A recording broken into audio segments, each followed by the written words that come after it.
আসসালামু আলাইকুম। আজকে আমি টমেটো আর আলু দিয়ে রুই মাছ ভুনা করব। এর জন্য আমি কড়াইতে সাদা তেল দিয়ে দিচ্ছি।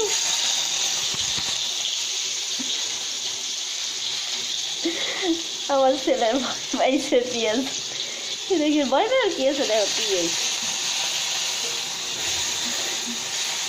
আমি পেঁয়াজ রসুন বাটা দিয়ে দিচ্ছি। এখন ভালো করে নেড়ে চেড়ে নেব।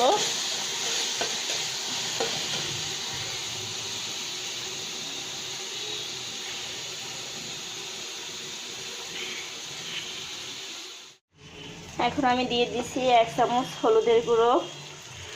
এরপর দিয়ে দেবো 2 চা চামচ মরিচের গুঁড়া। মরিচের গুঁড়া আমাদের ঝাল নাই, এই জন্য একটু বেশি দিই।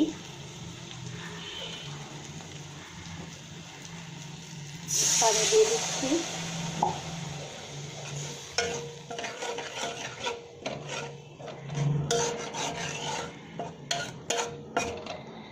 আমার ছেলে আমার কোলে উঠে বয়ে রয়েছে, কি করব।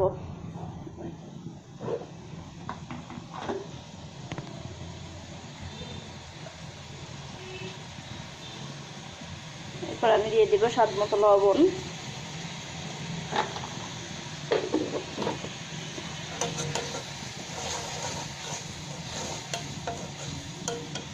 মশলা ভালো করে কষানো হোক। এখন আমি আদা জিরা পেস্ট করা ওগুলো দিয়ে নেড়ে চেড়ে নিচ্ছি।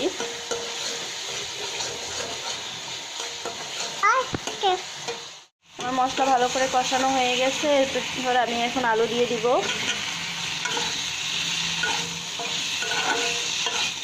আলু দিয়ে ভালো করে নেড়ে চেড়ে নেব।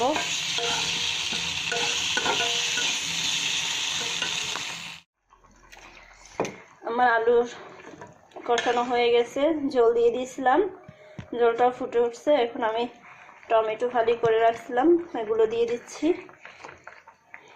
কাঁচামরিচ টমেটো একসাথে দিয়ে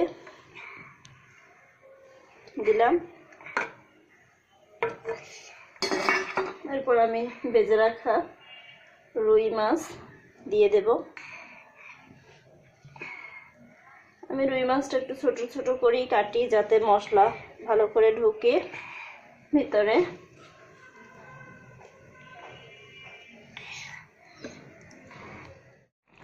আমার মাছ রান্না হয়ে গেছে। এবার আমি ধনিয়া পাতা কুচি দিয়ে দেব।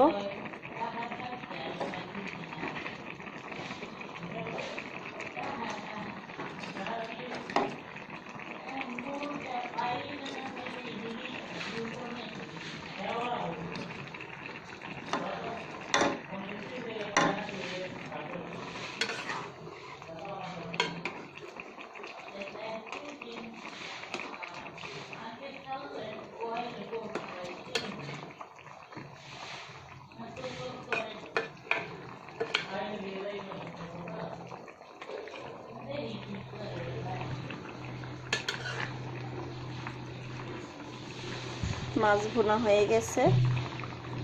কেমন হয়েছে আমার মাছ ভুনা সবাই কমেন্টস বক্সে জানাবেন প্লিজ।